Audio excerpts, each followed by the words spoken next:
An ARG enthusiast, creator, and career storyteller joined us today to jump into the past, present, and future of alternate reality games.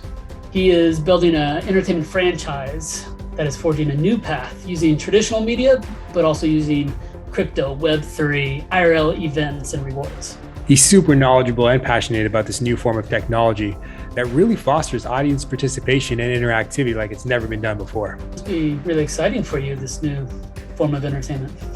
Yeah, I didn't realize how boring my life was until I had this conversation with Russ today. So I'm stoked. Let's jump down this rabbit hole and see how far it goes. All right, let's do it. The way we live, work, and consume will massively transform soon. It's time to challenge perception, workplace, finance, citizenship, lifestyle, surrounding. This is 2020 Theory. Welcome to the 2020 Theory podcast with Derek and Jason, aka Maverick and Moose. There are no destinations, only journeys. And today's journey is with none other than Rus Odom. Rustin, welcome to the show. Hey, glad to be here, guys. So, Russ, I'll give you a little intro. He's the founder and creative director of Studio Mighty. He's been a filmmaker, storyteller for more than 10 years with a background in technology and strategy. Looked you up on LinkedIn. This project, The Index, is a mind-bending sci-fi that will cross multiple media platforms. So we're talking film, video game, comic book, and Metaverse. That's right, the Metaverse. That's a whole nother podcast right there. But it all begins with the ARG, Alternate Reality Game. So we want to learn about ARGs. That's something you introduced me to, Russ, is that whole world, and it's a rabbit hole. And Yeah. you've got one going on called Project Index, which we'll know a little bit about. And it's just a growing form of entertainment. Just since I learned about it a year ago, ARGs in general seems like it's spiking up. I'm starting to see it. Me and Jay are starting to see it in the NFT space. Jay, you just turned into a Doge dog or something, a Shibu. An NFT. Yeah. Sorry, that was by design. Sorry, I had a little cough there. You just turned into an NFT. Yeah, no. You're worth more. That's right. So let's kick things off with you telling us what the hell is an ARG, and maybe you can give us like a 30-second elevator pitch on what it is. Sure, yeah. So what the hell is ARG is right. An ARG it's a slippery term that a lot of people can use for a lot of different things. It's kind of like art and another thing that you don't, it's hard to define, but you know it when you see it, sort of thing. But the quick pitch to what an ARG is really, it's just a multimedia mix of telling a story or maybe solving a puzzle that usually involves cross-platform. So we're talking, it might be on YouTube, but you might splash over to Twitter, that sort of thing. But I guess the real foundation of an ARG is that it really kind of morphs into reality. It's your entertainment, that whatever you're building, the story you're telling, the puzzles that you're solving, and there's multiple different types of ARGs. But the real foundation is that it somehow blends and crosses over into reality, whether it's in real life physical events, Twitter posts, videos, video games. It's that blending in reality, hence the name Alternate Reality Game. Nice. And so what got you into it, Russ? What was the first time, what was your first experience that was like, I got to do this? That's a good question. I always go back to one of the first official ARGs that I've ever came across that would be considered an ARG was at least that I got most familiar with was when Dark Knight was coming out. There was an ARG called Why So Serious, and it was intense. It was I was following a bunch of movie blogs, as you can imagine. I'm a filmmaker, and one of the bloggers received a cake at his doorstep. And he picked up the cake, and I think it even said "Why So Serious" on the cake. And then all of a sudden, the cake started ringing, and he opened the cake kind of hesitantly, right? He talks about how he was just really kind of nervous to open up the cake, and sure enough, there's a cell phone wrapped up in a plastic bag, and it provided information. I think it was the sound of the Joker was talking to him, sort of thing, and that blew my mind. And what happened, there's a ton of things happening. There's events that surrounded it, but the thing that really kind of got me really invested was that the campaign that they used involved a lot of different people all across the world, and it really was the first viral experiences that we saw in the early internet.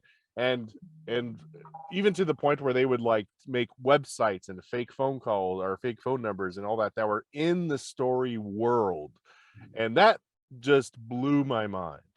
And you could argue that it's been going on, ARGs have been going on for a long time, but that one in particular was one, there's one with that Halo had as well, but that one in particular is what got me into it, and it just kind of struck a nerve that holy cow, there's something really here.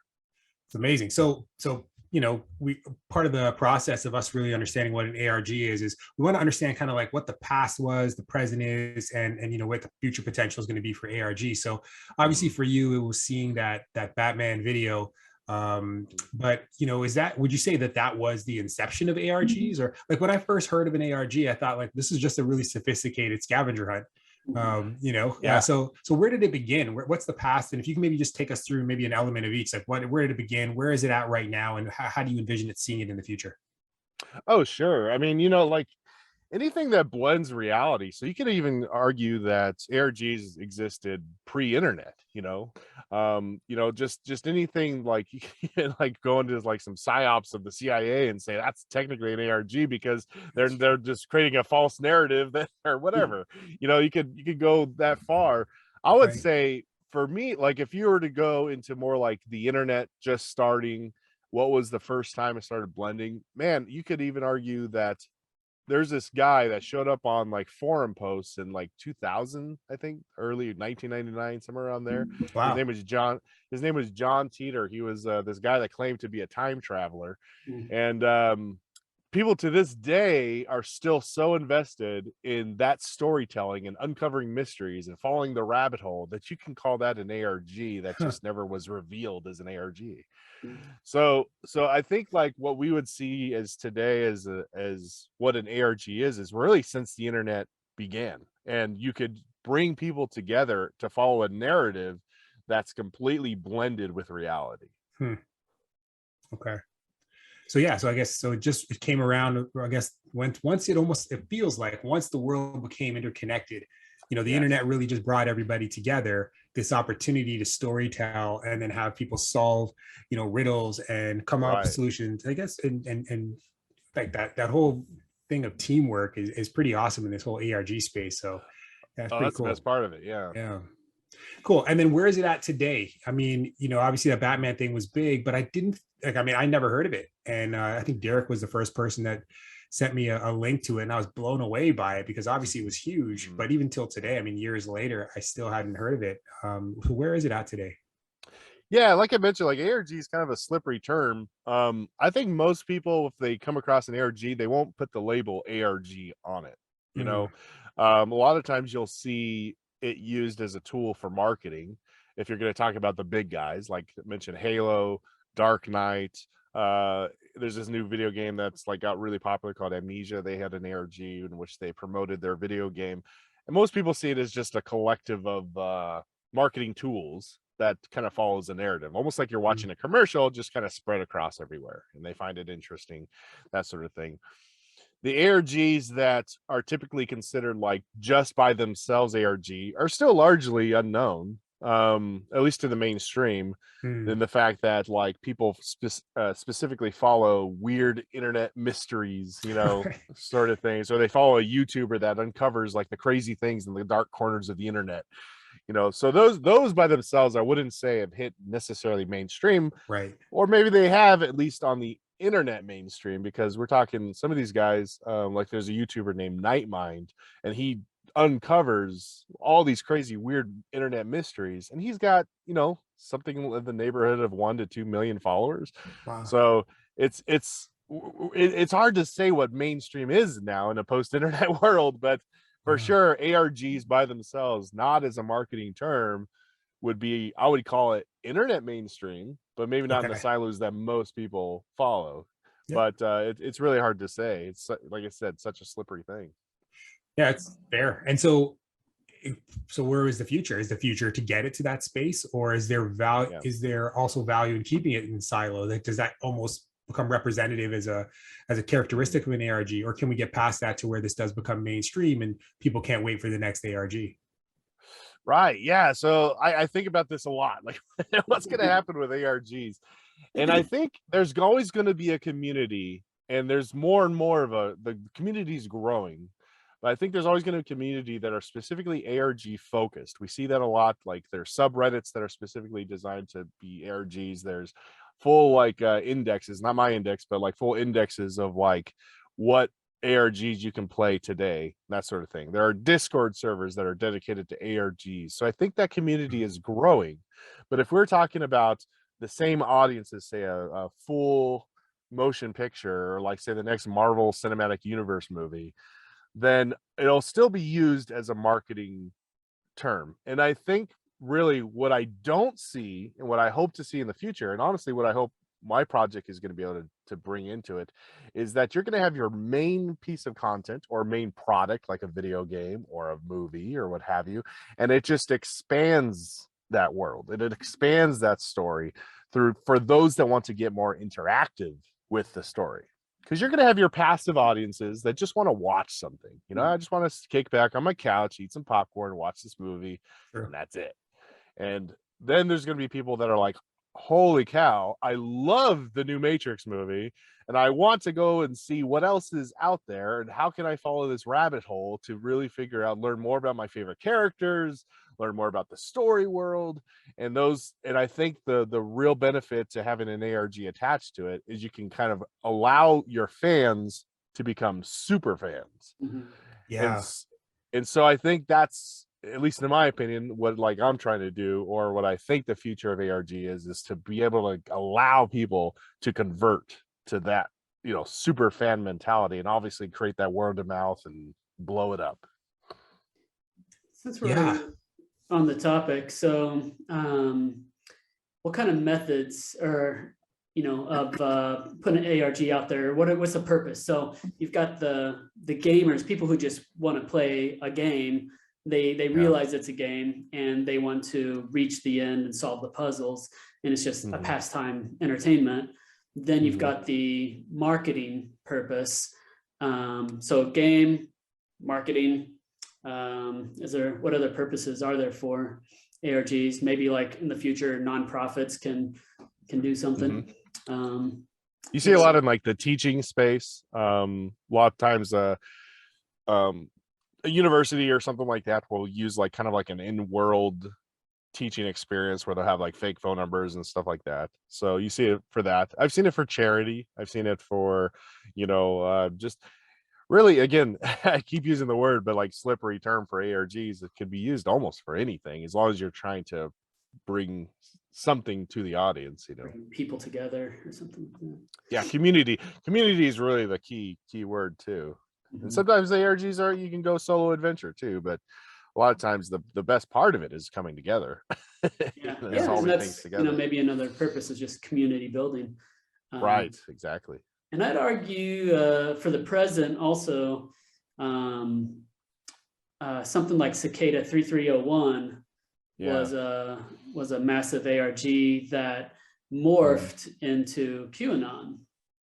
Yeah, I've heard that. Yeah. So there's definitely some you know, some unique cases for it. So, anyways, any other? That one is kind of like the John Teeter, the time traveler guy. That was like one of those mystery ones that never really got resolved. Like it was never.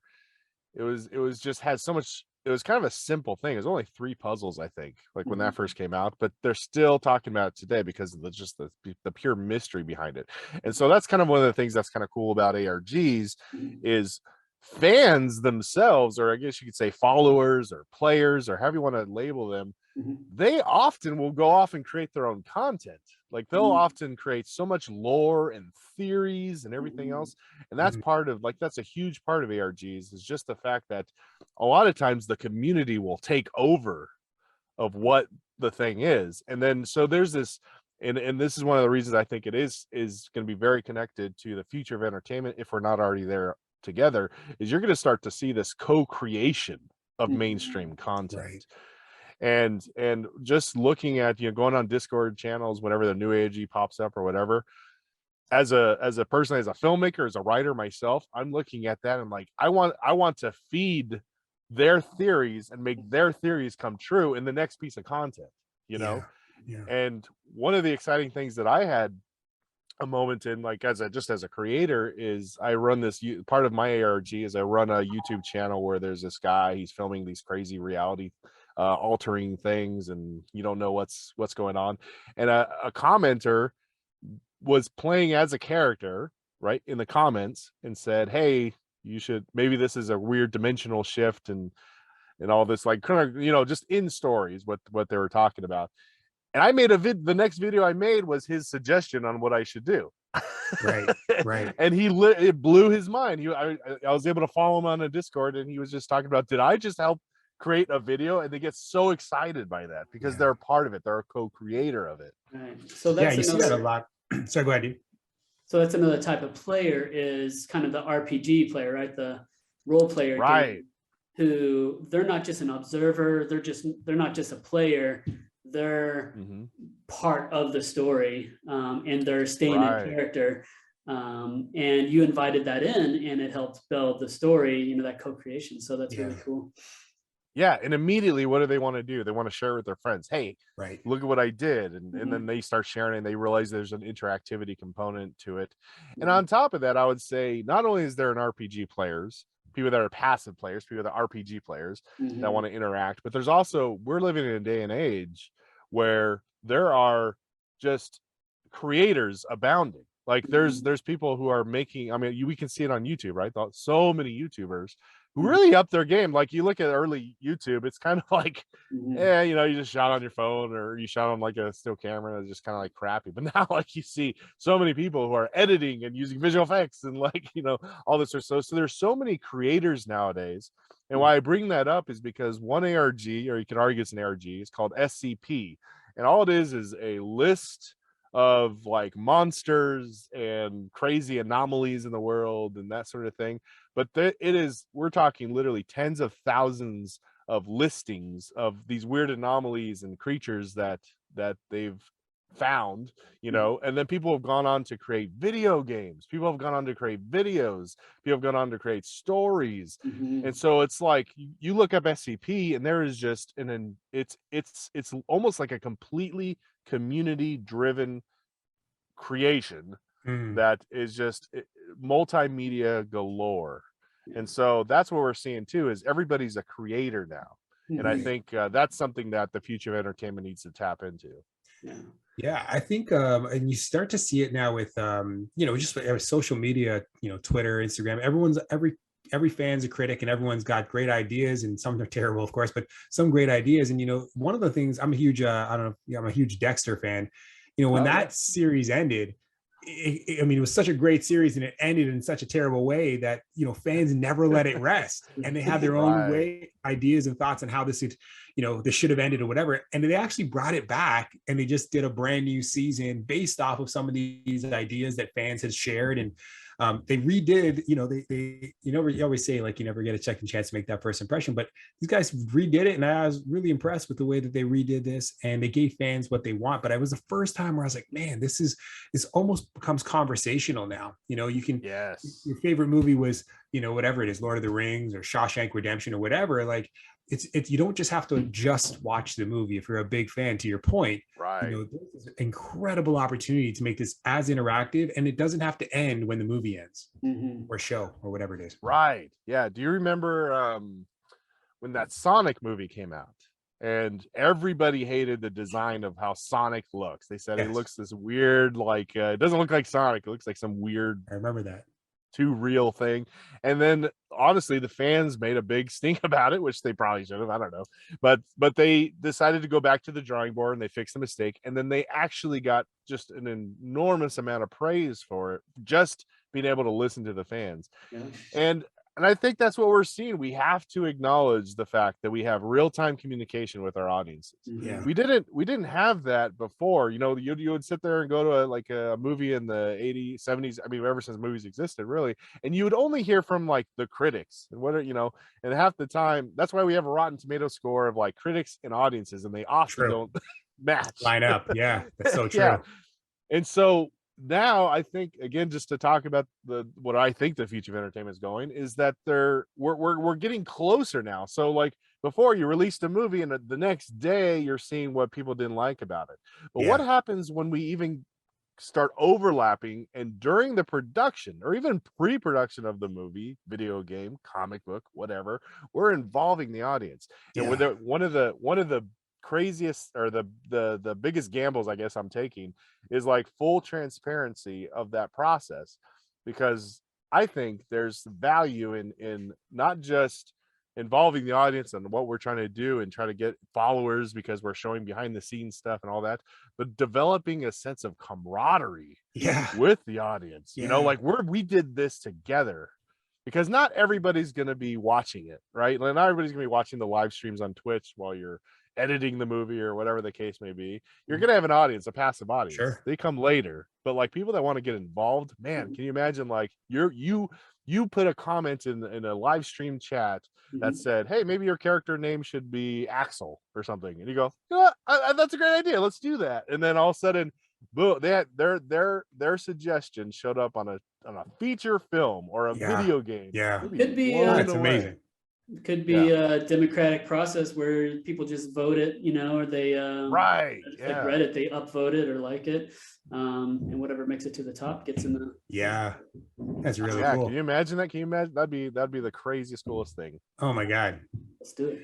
Let's do it. Hey, just real quick, what's that called when the fans make their own story world? It's fan fiction. Fan fiction? Yeah. So it's kind of like a often they'll take like a story world that exists or like some piece of content or something like that, and then they build their own thing. My wife is like really into fan fiction for Dawson's Creek, if you remember that show. Oh wow, yeah.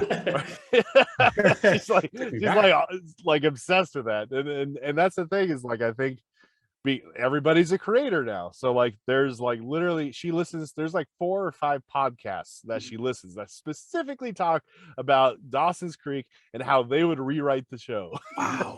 I suppose so everybody's a creator, I'm telling you. There's got to be a way to keep it close to the canon, though, you know, because you've got so many people doing their own fan fictions.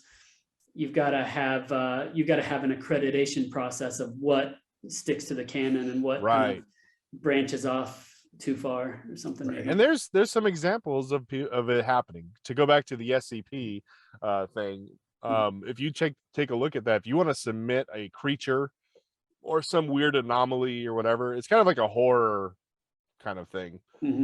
You have to go through you have to almost go through like a little bit of a training on what the world is and what's accepted and what's not accepted, and then you have to kind of hit the checklist, and I think you get approved by somebody on staff. I never actually went through the process, but they have it where, you know, they're a good example of one of the first people to do that, where they're letting their fans jump in, and most people probably get through as long as they hit certain standards, you know. So a part of the relationship that, you know, Derek and I have for this podcast is obviously we bring 2 different perspectives. I'm in Canada, Toronto, Canada. You guys are out there in Arizona. You're in Arizona too, is that right, Russ? I am, yeah. So, you know, the Canadian and US perspective is something that we really try to touch on. We just want to make sure our audience has a chance to understand what things are happening in Canada versus the US, and, you know, they can have some comparative data. So I know that you've had some contact with some ARG companies here in Canada. So I want to know, is there a difference? Do you see a more, maybe it's more popular or more of a fingerprint in one country over the other? Can you tell that there are any differences? And then maybe it's not just Canada to US, but maybe it's North America versus the rest of the world. Do you see that ARGs are more prevalent or popular in one area over another? You know, I don't know, because it's such a global thing, so I don't know if there's like a giant difference. Like Allison Smith is up there. I think they're in Montreal.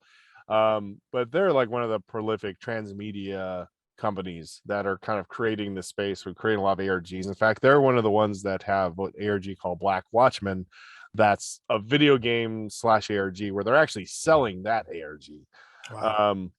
And so I couldn't say there's a lot of difference. One thing I will say that I do see quite a bit that nobody ever seems to talk about is that Mexico actually has quite a bit in the transmedia ARG space. A lot of times if I'm, say throwing something out there on Twitter and like I have a hashtag ARG or transmedia or whatever, and I happen to look that hashtag up, I'll find like Mexico actually has a lot of it, and they focus a lot on teaching and some other things like that, marketing as well. And I think that doesn't get talked about very Oh, often. that's interesting. Why do you think that is?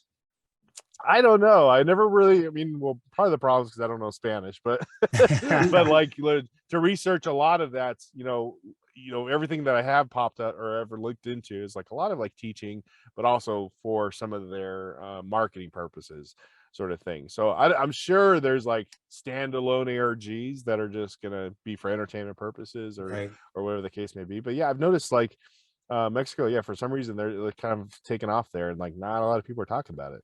It'd be cool to do a documentary on ARGs around the world, like just to bring Yeah. more attention to it and see this kind of underworld of people creating.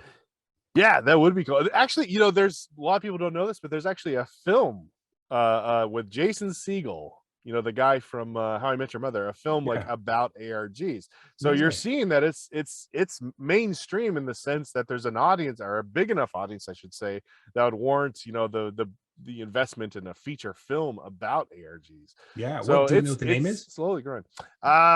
Dispatches from Elsewhere. Okay. So look it up. It is. I don't think it got a huge marketing budget, so a lot of people didn't hear about it, and maybe they specifically, focused on more of like a low key thing. I don't know. But yeah, Jason Segel is in it. It's all about ARGs. In fact, I think it's based off of a real ARG called The Institute. Cool. Yeah.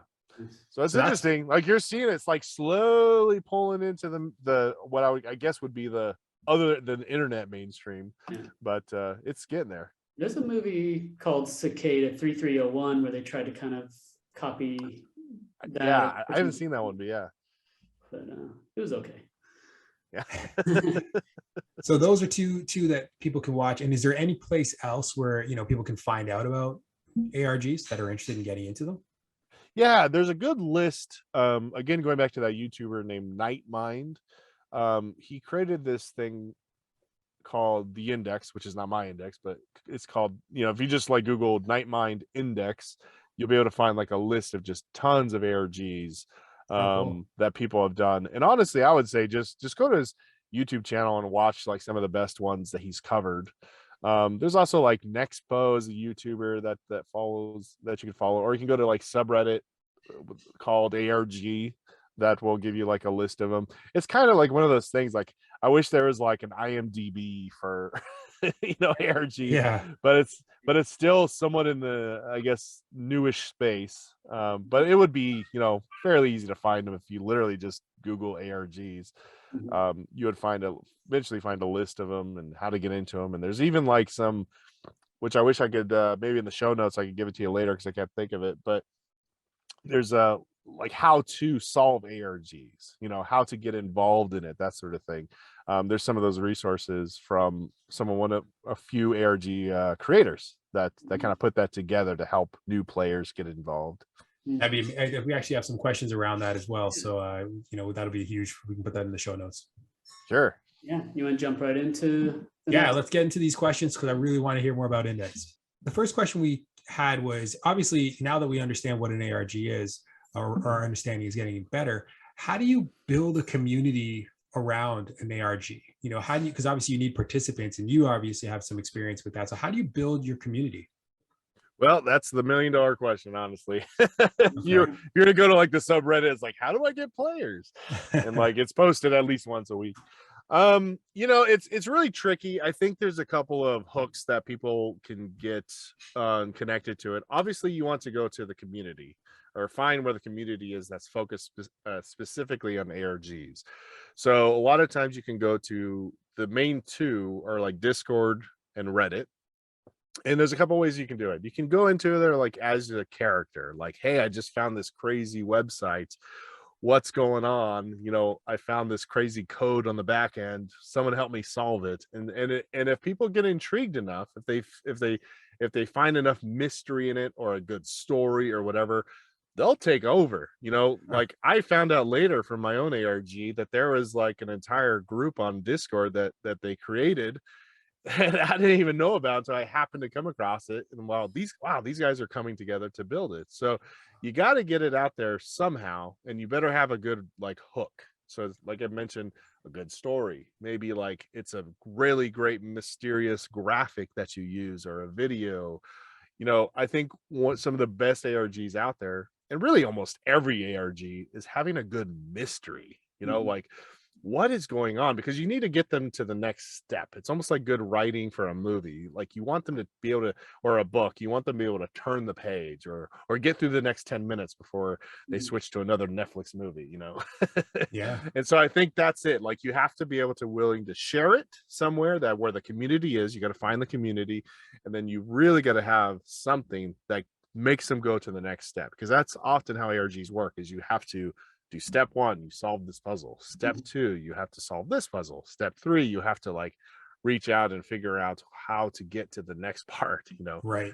The way that I look at it, and it's not always, I never see, it's not like people do this all the time, but having like a certain central hub or a website or a Twitter account or something like that, that's kind of like where you want people to start following them and solving the main puzzles or the storyline elements, but having a lot of different branching rabbit holes. So maybe you post something on Twitter that links to your website, or you post something on Reddit that links to your website, or maybe you create a little piece of content on YouTube. So the ARG like I created, it actually has a lot of extending storylines, but eventually it all ends up going to one main website. So I think that's one thing to do, because that also gives you more content to be able to share, that sort of thing too. And to go into like to talk about the in character thing, no, you don't have to be in character to and like start up this whole thing. You could just literally, I think the community is almost, I would say they're like sick of it, but they don't like the idea of like people coming in and pretending to be a character when everybody else is not talking in character. Right. So you have to know what your audience is thinking and how they're responding, that sort of thing. So just it's I guess it's like self-promotion 101. You just have to know who your audience is and who you're talking to and how you want to share it. That makes sense. Yeah. And so who is the ideal audience, would you say? Is it level 1 is easy, people find it, anybody and everybody can get into it, but once you get to deeper and deeper down the rabbit hole, you probably need to start having people with web development expertise, or people who can, who have friends in that area, or it seems like you've got to eventually be on a Discord, or it's not like a Facebook, Instagram, or it's pretty much like Discord seems to be more techy, I'd say, like web developers, NFTs, gamers. So what if you're not in that world, you're just the average person who likes puzzles? How do you get to those people? Yeah, so I think like Reddit is almost going to be the hub for all of it. Like Reddit's kind of the go-to for most of everything. A lot of things, or a lot of ways you can reach your audience too, is if you're let's say you have a very puzzle heavy ARG, because there's a lot of different types of ARGs. There's like passive ARGs, there's puzzle ARGs, there's story ARGs. But if you're let's say you have one that's very puzzle heavier, and that's about, I don't know, puppies or something like that, there's no problem going to like a puppies forum and kind of getting that started there, because a lot of people, especially that are new to ARGs, they feel like they discovered something that's never been discovered in the entirety of the internet, So going to the audience based on the actual content, your subject matter of your content, that's another route that you could go as well. But as far as like when you get into different ARGs that require specialized skills in web development or Photoshop and that sort of thing, typically you want people that are seasoned to know what they're doing with an ARG. So then you'd go to people that are specifically ARG focused, that know the game, that they know that they have to use binary to translate this and that and the other. And those, the more seasoned veterans of ARGs that go down the rabbit hole for some of the craziest stuff, like what's called stenography with audio, where you're going to have like crazy images within audio audio spaces and stuff like that. So again, like with every piece of content that's ever existed or any business that's ever been created in the world, you really have to know your audience and get familiar with who's going to be responding to what you're creating, and then you have to find them. And if it's an ARG that lives by itself as an ARG, go to the ARG players. If it's you're trying to promote, say again, like a toothbrush or something, then you're going to want to go to some dentists and then use ARG and as a tool to help you promote it.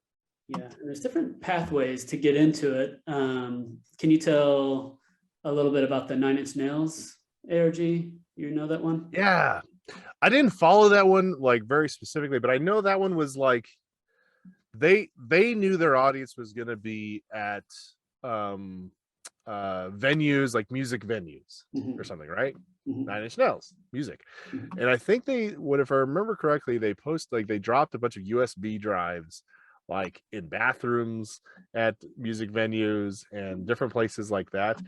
And it was enough then that if you found a USB drive, you're curious enough to see what it is. I don't know if you could do that today. I guess you could probably.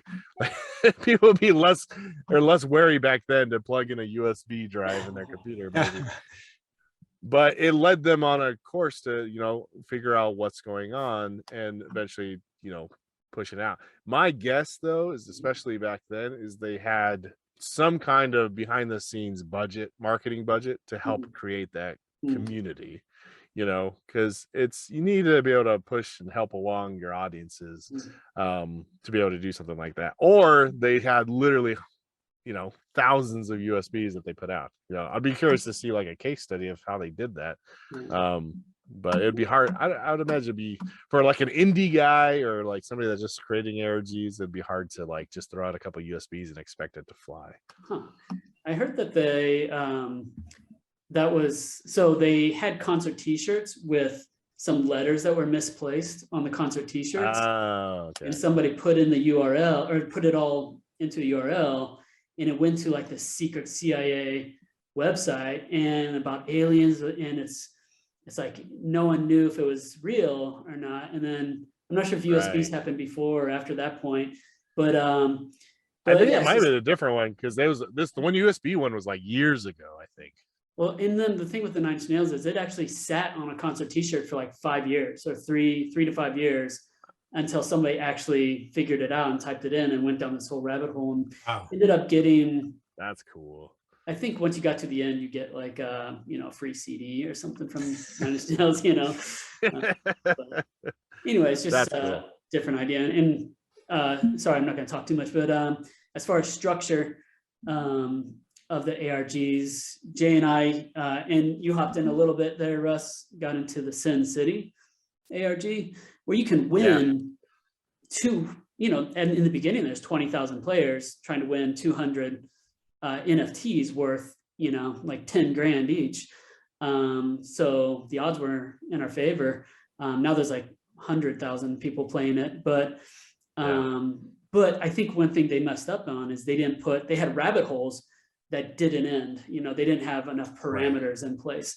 So instead of the rabbit holes leading to the answers, they had rabbit holes leading just away anywhere and everywhere.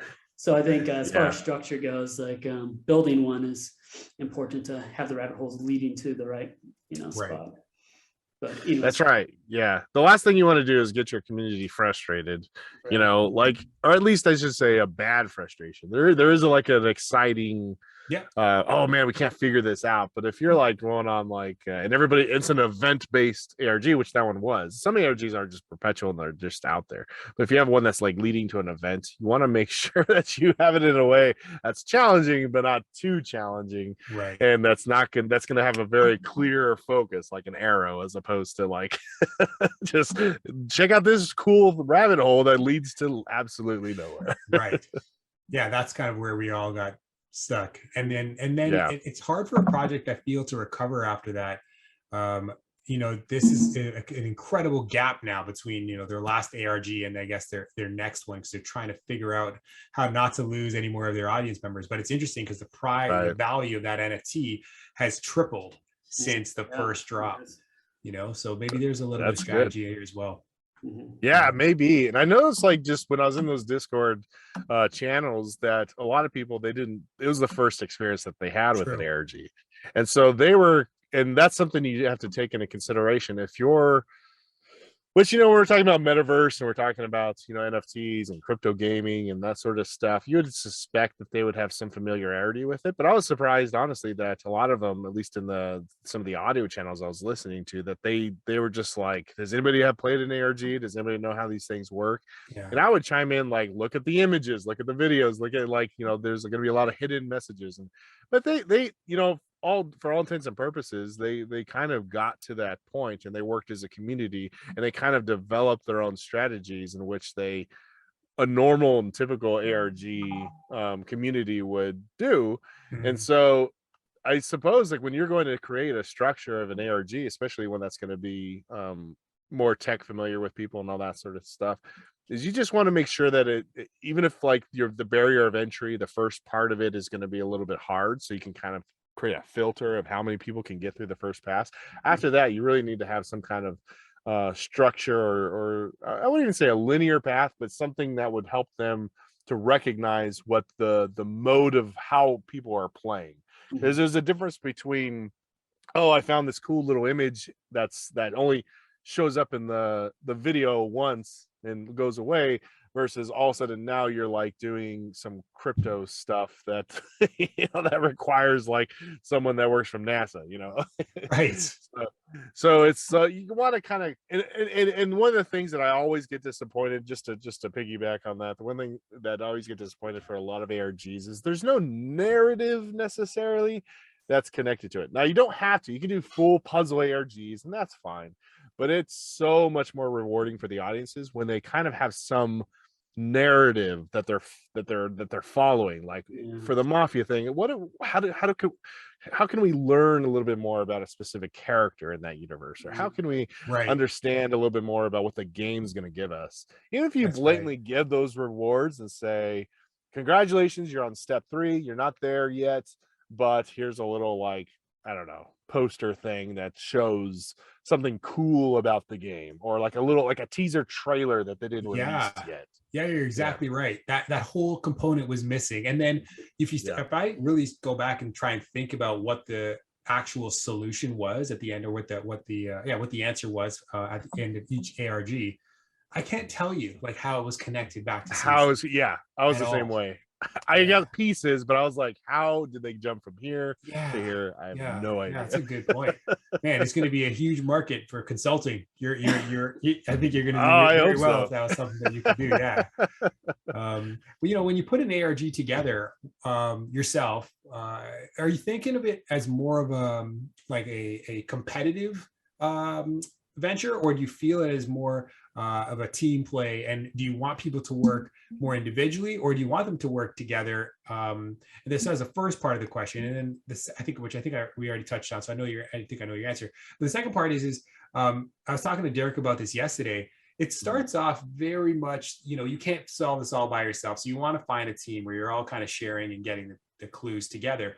However, if the prize amount, like, for example, in Sin City, there's 200 passes. But if you're working in a team of, let's say, 500 people in a Discord, and you're all trying to solve this together, at the end of the day, you're going to want to disconnect a little bit so you could be one of the lucky winners of that $10,000 prize. So how do you reconcile the two? Yeah, so I guess it always goes back to, what's your purpose? What are you trying to accomplish? If you're generally trying to create I guess you'd say, bottleneck, so that you have only so many prizes to give away, but you want to create a big hype about it, then something going around, the Sin City route for that ARG is, in theory, good. I think they executed, how they executed, but in theory it's good, because then you have a bunch of people competing for a limited resource. Yes. So that's good. I've seen that happen. Then you kind of look at it like ARGs, where you're just trying to create, like, a giant audience. And a lot of times those really, you can go really those two routes. You can do solo, where you're essentially just trying to figure it out yourself. Or you can do teams, and there's a crazy balance that you have to strike. And what that is really, because if you go full solo, then yeah, one single person can get through it in a couple of days or whatever their experience is or how much time they can dedicate to it. Teams, I've seen teams though, when the ARG is too simple, get through it in 20 minutes and they kind of forget about the project. Because if you get through it's almost like a checklist, right? Or a check. They just go done, and then they move on to the next ARG or whatever, and they're not thinking about your product ever again. Wow. So you want them to marinate, so to speak. And so one of the things that I always say, especially for like ARG people that are trying to create an ARG and they really want to have an impact, what have you, is really kind of really what you want to do is you don't want to make it too hard, but you want to be able to have your audiences, whether playing solo or team, to marinate in it. So what you can do is essentially create almost like time event drops, but sometimes they'll call drops, where really you're creating something that with an anticipation that there's going to be something coming up next, or the next clue is going to drop here and there. Right, that makes sense.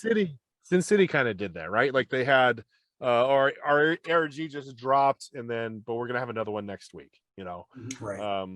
So really I think that's the key. If you really want like an ARG that really either markets something, or you want the ARG itself to live, or whatever the case may be, you just want to make sure that audiences are taking the time to think about it as the day progresses and not just get it done in one go, but at the same time level that out with complexity, so if solo players want to play, they can. And I'll be honest, I think most people, and sometimes myself included, don't even play the ARG.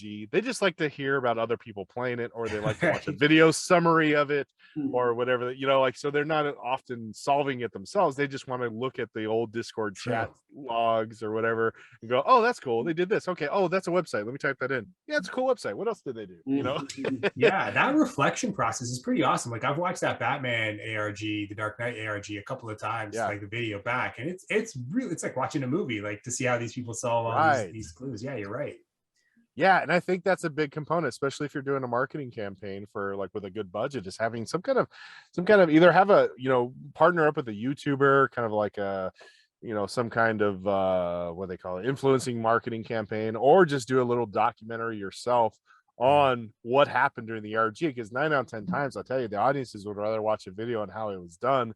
A lot of people don't have a lot of time these days, so True. They want to kind of just see what it was and get the impression. And I think that still has an impact on them if, like I said, you're selling a product or marketing a film or whatever the case may be. Yeah. We got a bunch more questions, but I want to make sure we fit in, a high level about Project Index. You introduced me to it and I went down the rabbit hole, and it's clear you put a lot of work into it, and it's fun.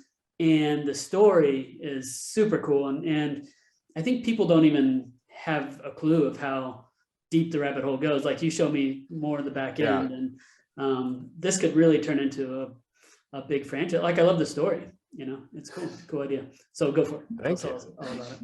Yeah. So and by design, a lot of people don't know about it yet because I'm still building the thing, but yeah. So the index itself is really my experiment from 5 or 6 years ago that I started this. Took a giant hiatus for about 4 years now because sitting in my room during quarantine and all that, it was like, oh, this I need to start this up again because it is such a good idea. But the index project is all said and done, it's something of an entertainment experience slash experiment. The story world itself is kind of about this universe. It's almost like any other story world that you can think of, like say how rules exist, right? The Matrix, everything was in computer code. You look at, in the world of Marvel, people can have superpowers, right? The index is a story world where reality itself can actually be hijacked. It can be hacked. It can be altered, and it causes a lot of problems itself. Reality can then glitch out. And so there's a lot of room to create like a rule set for multiple stories to come across. And so one of the things that we started developing, like I said, 5 or 6 years ago, is a bunch of short videos and an ARG and with the purposes of trying to now kind of full force, fast forward to today, we're having a comic book and we have a video game we're working on. So it's meant to be like this multi-storied franchise like you would see from The Matrix or Marvel or what have you. The experiment part of the index is really what we talked about a little bit, about having the audience be a huge role in not just obviously consuming the content, but creating the content, creating camaraderie with the content, being able to co-create and as well as like interact with the content. And so you can kind of think of it at what we're putting together now as seasons. And so this first season that we have is going to be a web series. In the business, we call that a tent pole. It's like the main piece of content that we're releasing. Think of it like a feature film or what have you. But a lot of surrounding content is the comic book and the ARG and the video game, and they're all interconnected. So really what I'm doing is laying the foundation so that people understand what the world is, and then it's kind of all hands on deck. We're going to be focusing on co-creation with the audience and just seeing where it goes, using fan theories. Have them do like you had mentioned, some kind of like a voting democracy of how we, what kind of character should we create. So it's really something is fairly new. And then what's exciting about it is now with crypto gaming building up, and we're seeing some amazing things, especially the play to earn stuff and being able to own pieces of content that are in the game universe. Why not do that with a full franchise? So now we're getting on the blockchain, that sort of stuff. So there's going to be a lot of ownership that audiences will not just be watching passively, but they can get involved in a lot of different ways. Right. So incentivize them not only just to have fun and build the story, but make money being a part of the story, a part of building. Right. So yeah, absolutely. So we're leveraging our creators and our audience to help build this world. And I think that's something it'll be hopefully the future of entertainment. But like I said, it's an experiment. We'll see. How do you see the rollout as far as you've got so many different types of media you're creating? What's the first step to get people engaged, and what are they going to see first and second and third? Yeah, well, so right now, like I mentioned, we're rolling out the main pieces of content that's specifically geared toward building the rules of this world, right? So the main piece of content really is a web series, and there's going to be surrounding that is interlinked stories from the comic book, video game, that sort of stuff. And then really kind of threaded throughout is the ARG. So we're using the ARG, which again composes of websites, social media accounts, all sorts of stuff, eventually like live events for people to be like, we go to Comic-Con, that sort of thing. That's going to be kind of the glue that connects everything together for that, as well as obviously the marketing piece, to be able to get people involved, to get them to know about it, that sort of stuff.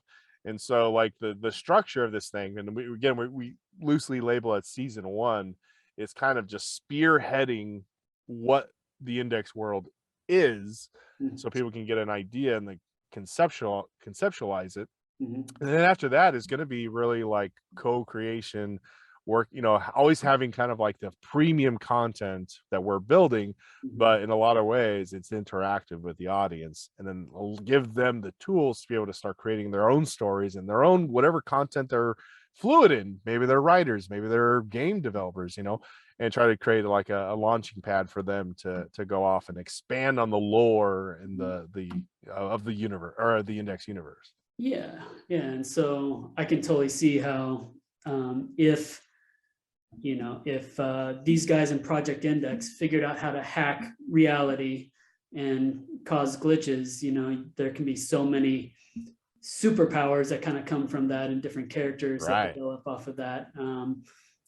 Like you can hack reality. That's just a cool idea in general, and you could definitely go down. And that's the key to it, right? Is reality is so unstable, it kind of lends itself to anything can happen. Like if we had to do a complete rewrite, let's say just this experiment goes off the rails, and it's like the lore is going all over the place, and it's hard to keep a story bible together for everything.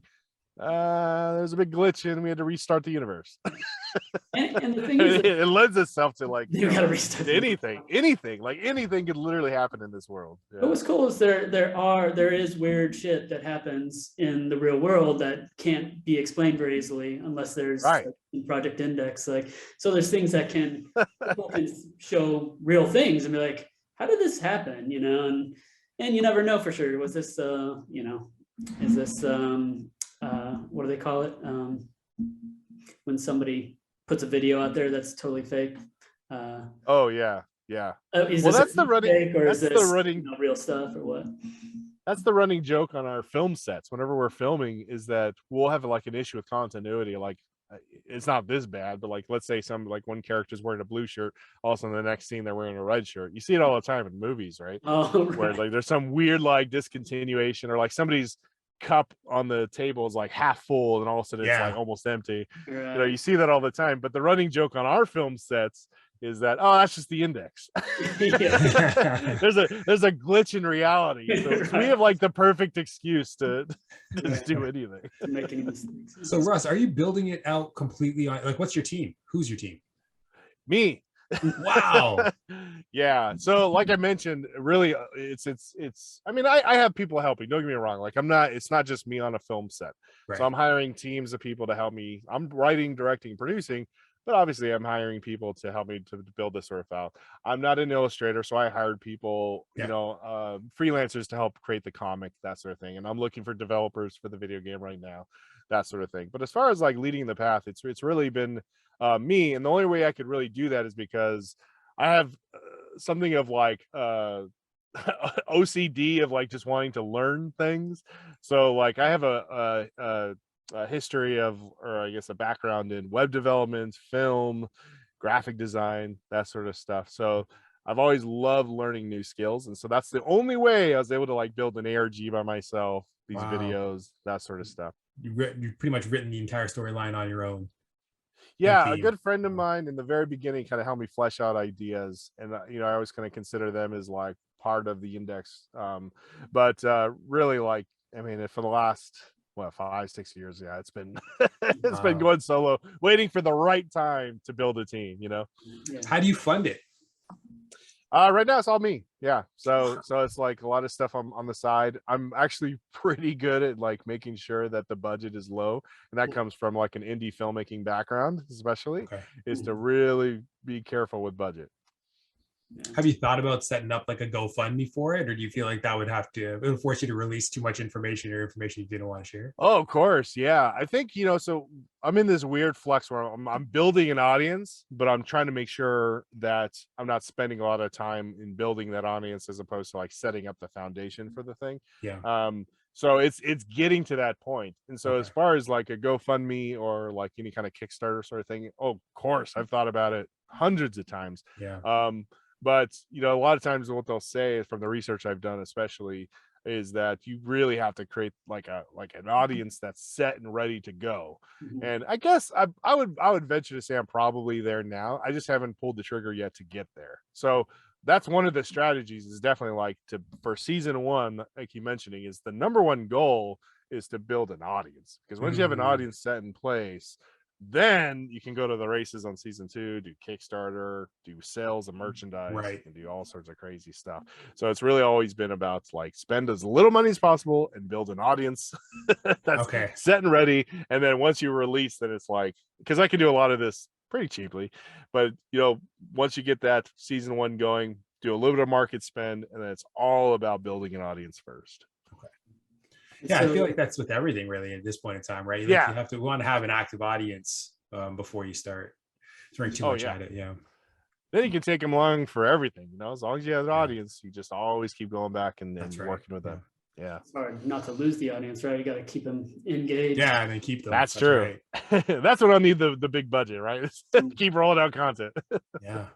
So we'll put a plug, but what's the first entry into Project Index for people, like maybe just the website or YouTube? Sure. Yeah, the biggest place to go where you get most of the updates is probably the YouTube channel right now. So if you just go to youtube.com, man, I want to say I even got the index. So if you just do youtube.com / I'm going to double check on that. The index. Yeah, it should take you right there. Or you can go to theindex.tv. There's so much we could talk about when it comes to the index. Is there anything else that you wanted to share kind of with, or where are you at on the index right now? And how far in is it? Is it too late for new participants to join, or are we just getting started? Oh, no, not at all. So like the big thing that I'm on, that I'm rolling out now with the index, which I need to do a lot more of, is like, as I'm creating the index, I'm live streaming a lot. I'm creating like production diaries. So people, again, the goal is to create that camaraderie. So really where I'm at is I'm getting closer and closer to launching season 1. It'll be, in a perfect world, coming out this year. But I'm kind of creating content now in the sense that the ARG is live. You can go to the ARG and start solving the puzzles and get rewarded with some actual short film content that's in this index universe, and learn a little bit about some of the like secret factions of the index, so that content is out there. Mm-hmm. As well as creating like little Easter eggs and that sort of stuff in social media.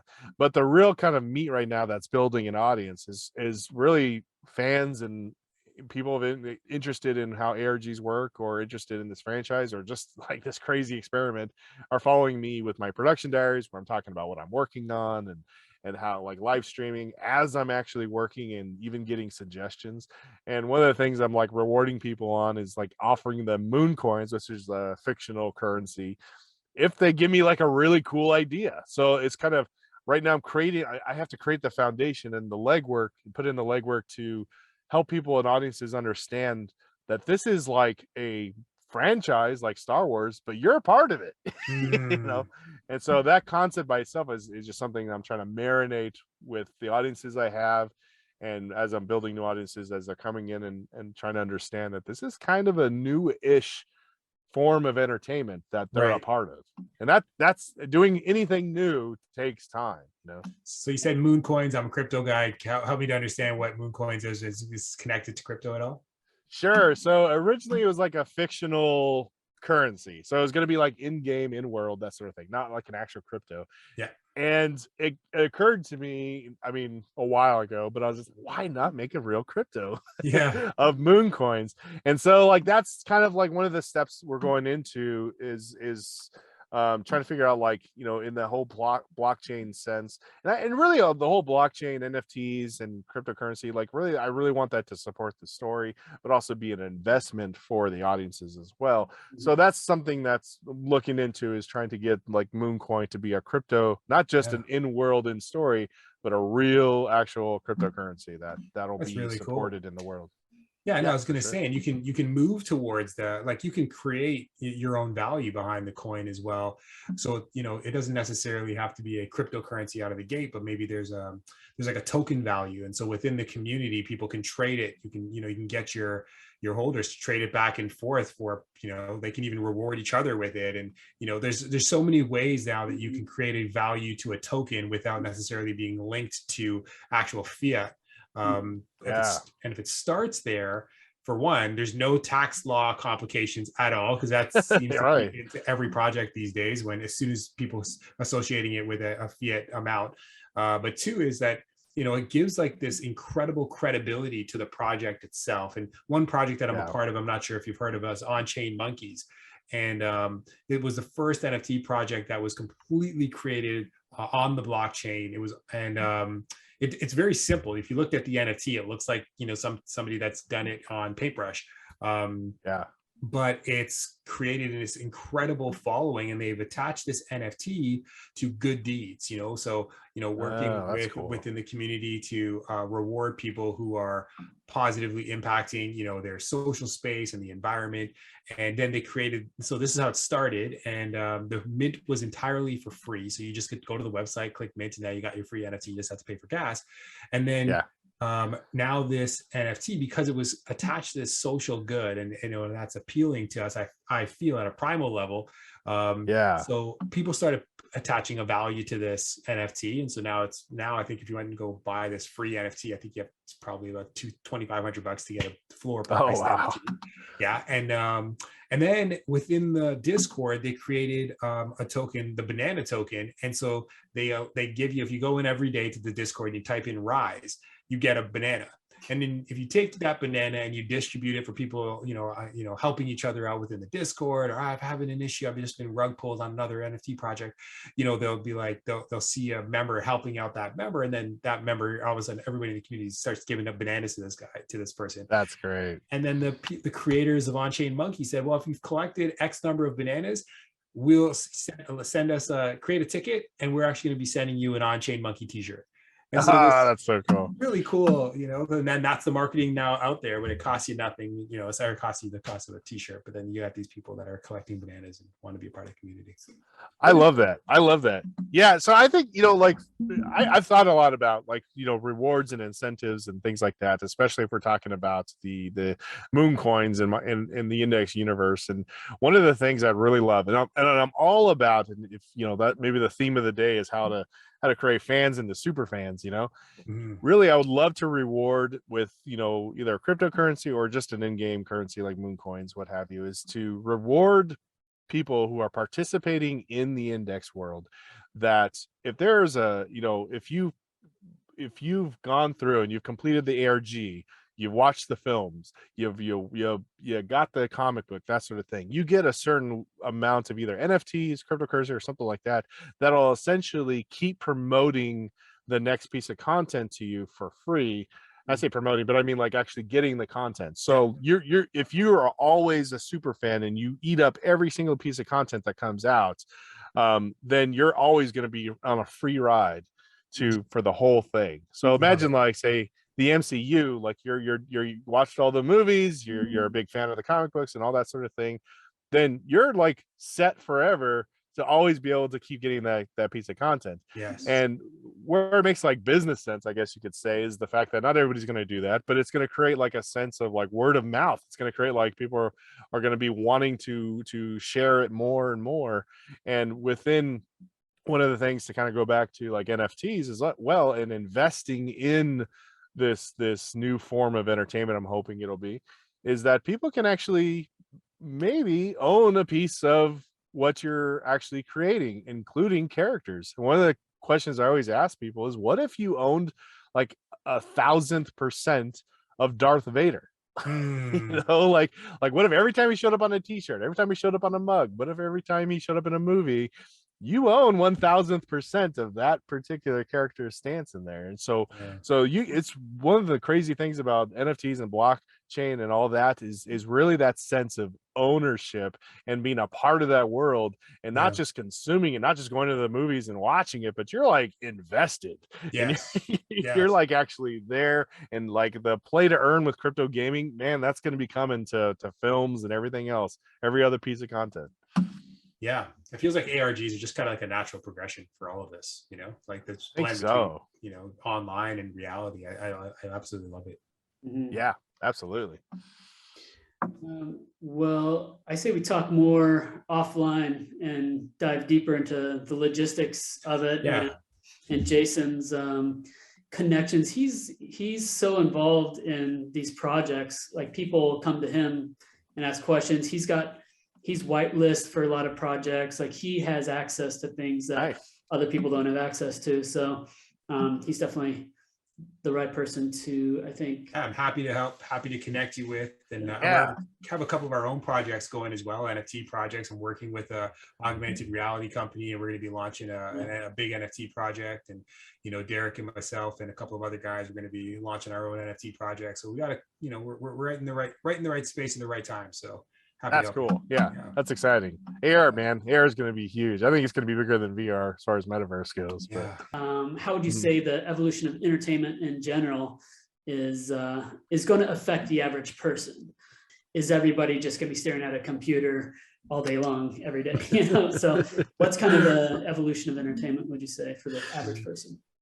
Yeah, I think we touched on it a little bit, but I think like having. Really, people are kind of seeing, especially with ARGs, they're seeing it as like its own form of piece of content that everybody's going to consume and adopt. Or, from a marketing perspective, if you're marketing a certain brand, unless you have a gigantic budget, chances are people aren't going to be able to find your ARG or even be willing to play your ARG if you're trying to promote, like, say, a video game or something like that. Unless you're like very strategic and know how to like get to your audiences, that sort of thing.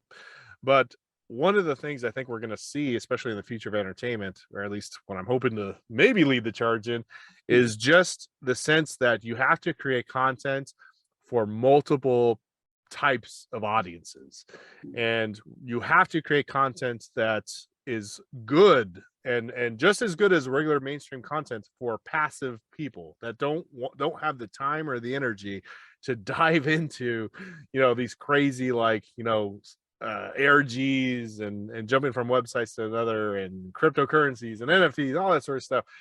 If you lock those people out, the passive players, you lose probably the majority of your audience. And really, if the future of entertainment is, I think, going to evolve to the new metaverse, that sort of thing, they have to just have the allowance of those sort of things for the people that are interested in those sort of things. So you almost have to look at the audiences that are going to be more interactive, the audiences that are going to be investing in the NFTs and that sort of thing, or play to earn in your universe.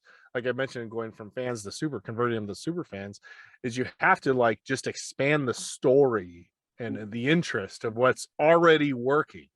Like if you have to take a good piece of story content, like say The Matrix, and expand on it to make something even more interesting. But I think one of the problems that a lot of people that either focus on ARGs or just standard entertainment is that they don't connect the two, or they don't realize that they both need each other. And that's how I see it. So I haven't seen a lot of good examples right now where they kind of marry the two, where you can go to have your main passive audience content, but you're not giving them any way to explore more, other than like another movie or something, you know, right, as opposed to like really turning those fans into super fans. Right. And so if there is a profit motive behind, you know, a lot of the entertainment and ARGs, is that, you know, is that a problem? You know, if they're going to use whatever tactics they need to keep you plugged in, to keep your attention focused on it, do you see that as a problem moving forward? I see it as, like, you know, they're going to have the good and the bad, you know, like I can imagine as soon as, like, I say crack the code on like what this new future of entertainment is going to be, you know, all of a sudden everybody is going to be doing it. The good developers and producers, and bad developers, producers that are gonna, you know, and I think it's just gonna be like anything else. There's gonna be good movies and bad movies, and people are gonna be more, you know, we're seeing like Hollywood right now go through, like, nobody really likes Hollywood right now because they're so profit driven, or I guess more accurately, they're more risk adverse.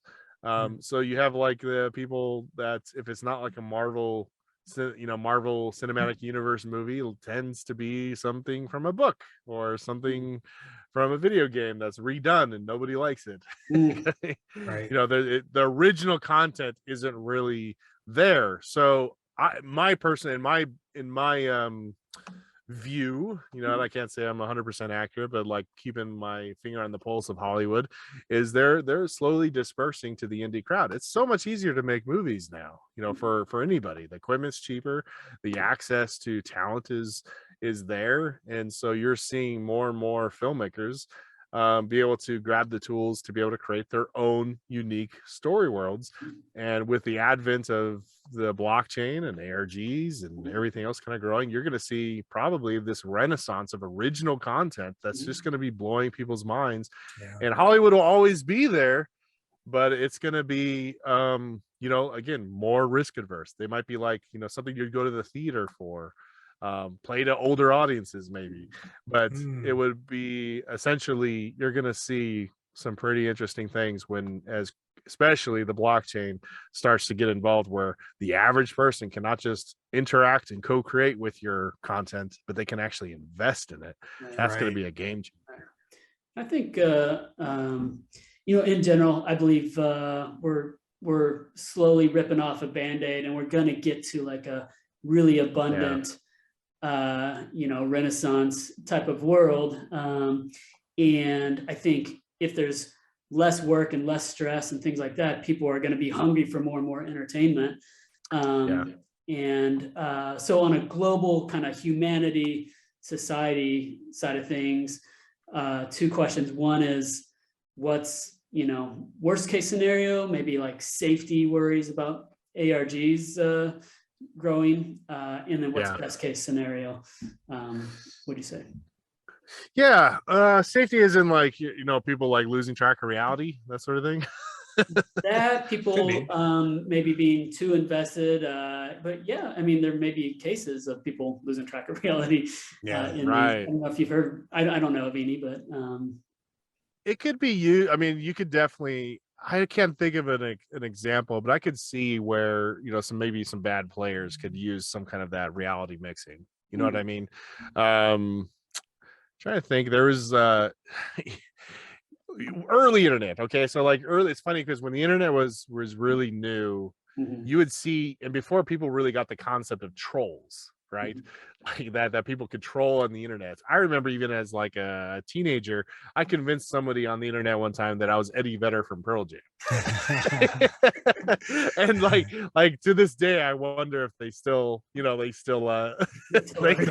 that it was real or not. But imagine, somebody like, maybe there is some kind of strange happening that we'll see in the future where when you start blending realities, you can kind of convince people. Maybe we're going to see the advent of some crazy digital cult, right?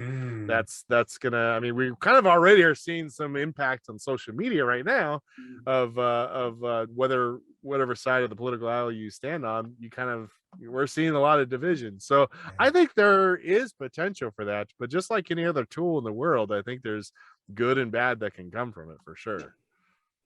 Yeah. So what's the positive best case scenario? The best case scenario is that we grow up.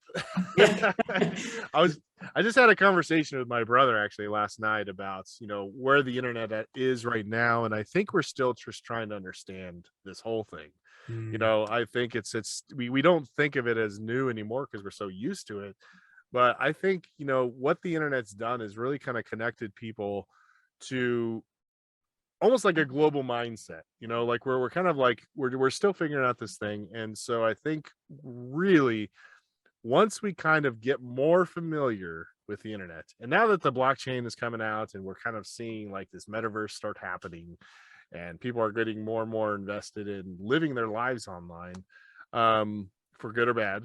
I think what we're going to start seeing is people, especially newer generations that are growing up with the internet, is starting to take a more holistic approach, or I guess you could say just a more, we are real people on the internet sort of mentality. Right now it's so full of like anonymity and trolls and that sort of thing. I think we as as a species, to get real deep into it, I think we're going to kind of grow up together to the point where the internet's going to be just not so much anonymity, even though there will be anonymity, but more so like trolls themselves and people that are like not doing, bad faith actors, that sort of thing. I think we're going to start ignoring them more because we realize that they're not real. It's cancel culture, all these sort of things. Like, it's just kind of, it's not who we want to be. And I think slowly, especially when it comes to like the metaverses, we're going to be experiencing more online content. I think we're going to slowly grow up together. So I think that's my positive, optimistic hope anyway. Yeah, greater transparency. Gandhi has a great quote, and he says, well, it's not a quote. He talked about a challenge in his autobiography. The greatest challenge, he says, for any human being on the planet will always be to bridge your personal and public self, to be who you are authentically in anything that you face. And I've never forgot. I read that when I was 23 years old. And to be who you are always the same person is very, very challenging. So, and then the internet came and it's like, oh my God, now I really don't have to, I could be whoever I want to be. Right. But to your point, I love that. Like, it's time to grow up and get closer and closer to full transparency. Yeah, we're like kids with a new toy is what it feels like. We're just like, haha. I remember when chat rooms came out, I had some friend that was like in high school, and I was like chatting on, I think it was ICQ, if you remember that.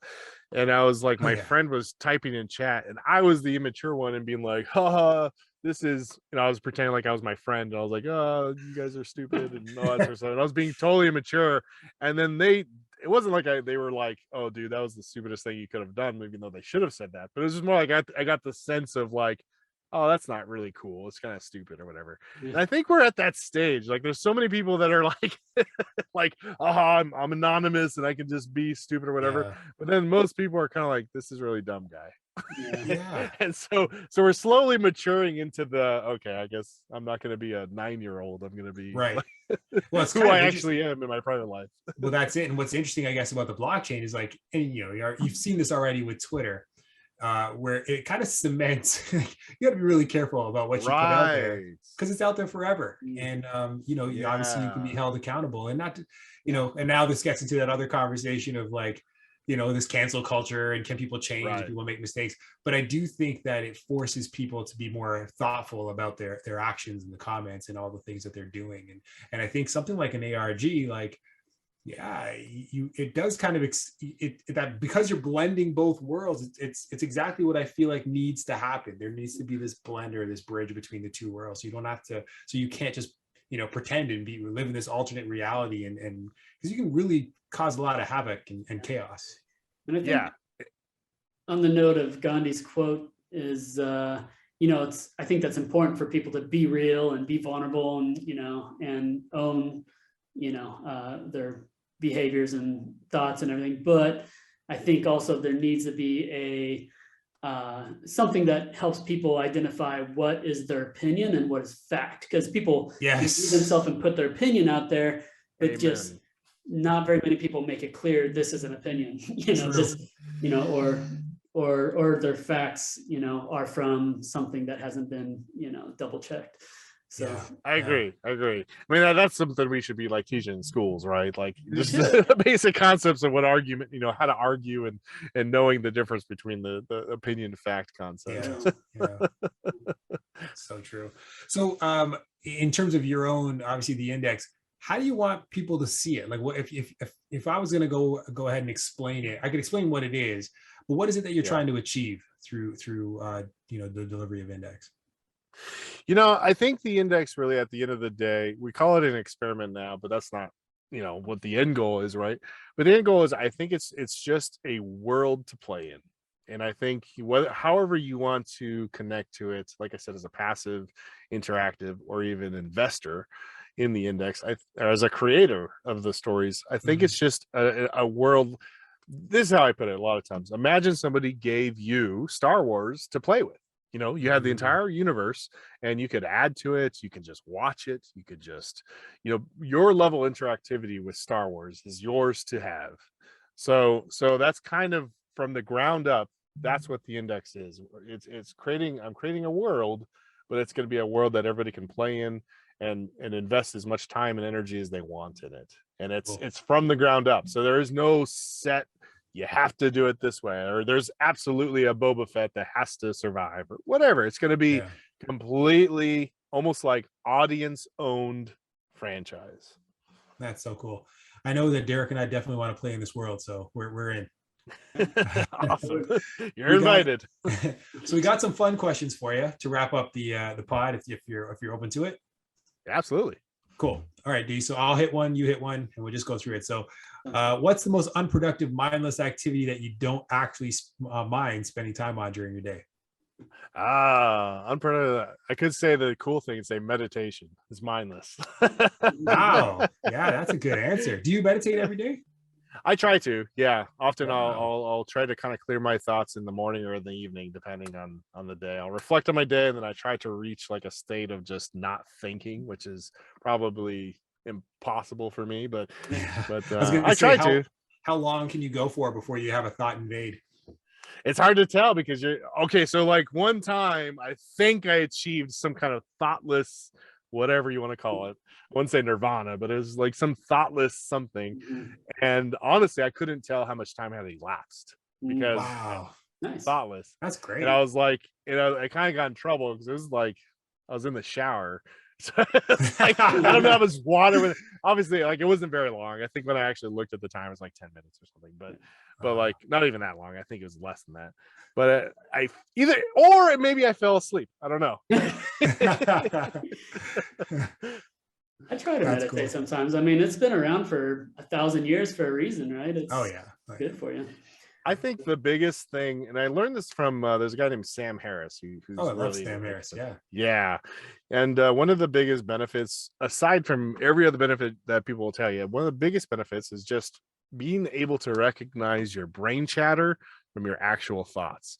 And I think too much people see their brain chatter as their thoughts, and that can bring them down, or maybe voice an opinion that they don't really have the opinion on, or whatever. And that's separation, because your brain is constantly like doing its own thing, but it's not necessarily you that's thinking that, it's your brain. And I think that's a big problem in the world, is like not knowing the difference. Yeah. So next question. So let's say you hacked reality and you went back and saw your teenage self, and you had endless resources. What kind of adventure would you put your teenage self on to learn more about life?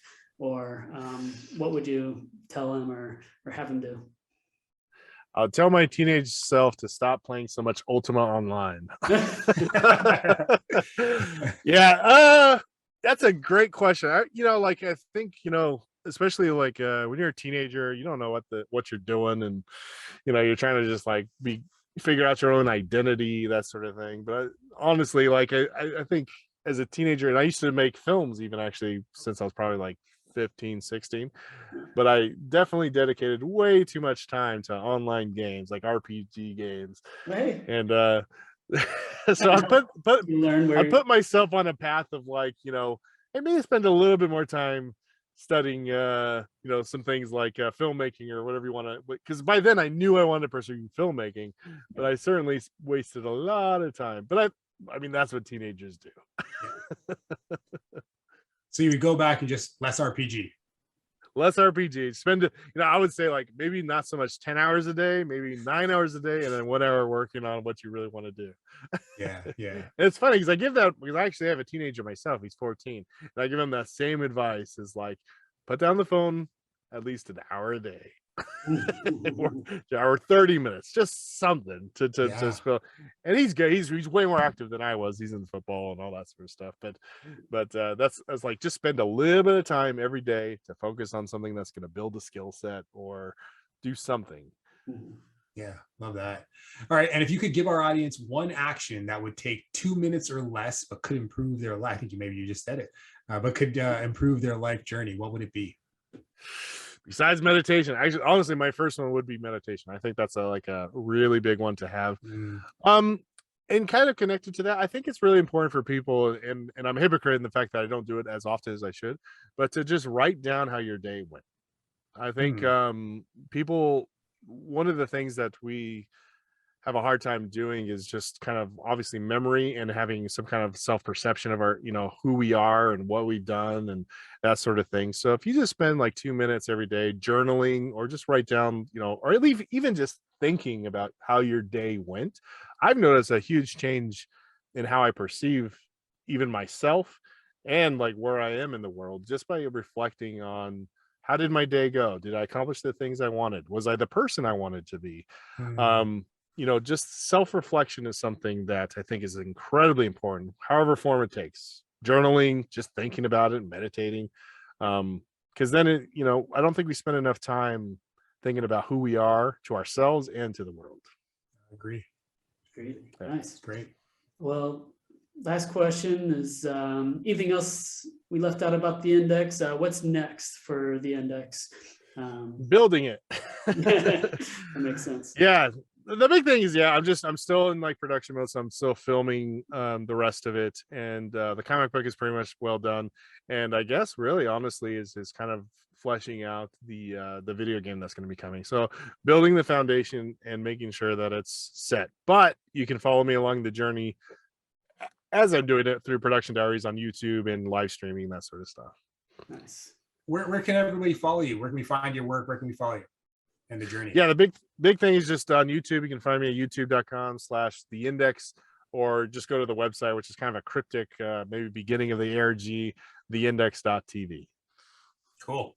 And we usually end off the podcast with a quote. So I'm going to quote one of my favorite poets. Her name is Dr. Maya Angelou. And she said this, I actually had a chance to hear her speak twice in person before she had passed away. And this one time she said to this lady who was pregnant in the audience, she was collecting quotes about her to her that she wanted to share with her daughter when she was born. And she said, Maya, do you have anything that I can share with my daughter? And so she says to her something that's one of the most profound things I've ever heard. She says, I don't have anything that I want you to share with your daughter, but I want to share something with you as a parent. And for anyone who's a parent or teacher, I want you to pay attention to this.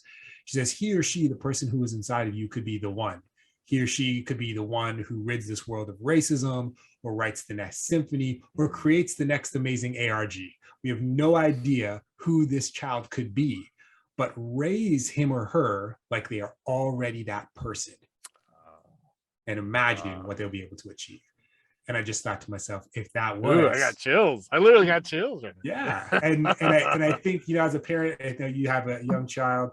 Derek and I both have kids around the same age as well. That potential, if someone whispered in our ear, that person could be the next Nelson Mandela, or, whoever that great person could be, we would change every interaction we had with that child, because we know this person's going to make a difference on this planet. So we can, as a parent, be aware of that. Maybe it changes our day with our kids.